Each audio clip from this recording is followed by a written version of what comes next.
Hai, kenalin namaku Andi Maulana dengan NIM J0313211007. Hai, aku Asila dengan NIM J0313211163. Saya Bima Putra Marenda dengan NIM J0313211159. Hai guys, kenalin nama aku Nuzul Laili Nur Ramadhani dengan NIM J0313211109.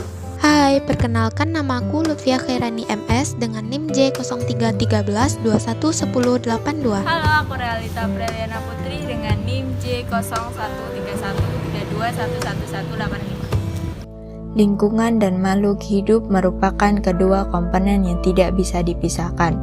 Lingkungan sendiri terdiri dari komponen fisik yang mencakup keadaan sumber daya alam seperti tanah, air, energi surya, dan sebagainya. Sedangkan makhluk hidup adalah semua benda yang memiliki fungsi kehidupan. Hubungan makhluk hidup dan lingkungan sekitar adalah saling ketergantungan dan ketertarikan. Oleh karena itu, kita sebagai makhluk hidup sepatutnya menjaga dan melestarikan lingkungan yang ada di sekitar kita agar dapat berlangsungnya kehidupan di masa sekarang maupun masa yang akan datang. Berkaitan dengan kelestarian lingkungan dan pembangunan negeri ini, Sekolah Vokasi IPB hadir untuk menciptakan perubahan-perubahan terkait keberlangsungan negeri ini menjadi lebih baik. Memiliki visi menjadi perguruan tinggi berbasis riset kelas dunia dengan kompetensi utama pertanian tropika dan biosains serta berkarakter kewirausahaan sehingga mampu menciptakan generasi-generasi yang tangguh dan siap dengan perubahan-perubahan yang terjadi. Sekolah Vokasi IPB ini memiliki banyak program studi. Salah satunya adalah program studi teknik dan manajemen lingkungan.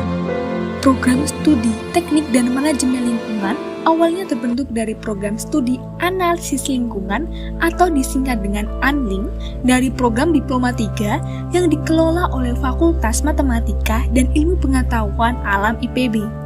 Memiliki visi yaitu menjadi program studi yang unggul dalam pendidikan program diploma di bidang teknik dan manajemen lingkungan guna menunjang pembangunan berkelanjutan di Indonesia yang ramah lingkungan.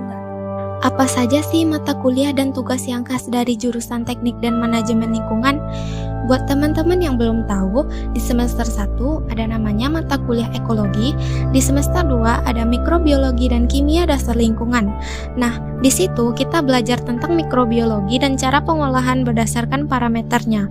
Di semester 3 ada konservasi tanah dan air, yang mana kita akan belajar cara membuat saluran air di tanah yang miring, datar, atau sawah di perkotaan.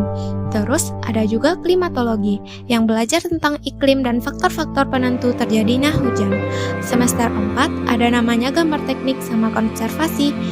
Kita belajar gambar tetapi lebih ke gimana instalasi pembuangan air dan penekanan tanahnya juga. Teknik dan manajemen lingkungan lebih banyak ke praktikum dan tugas turun ke lapangan untuk lihat budaya di berbagai lingkungan serta bentuk pemanfaatannya.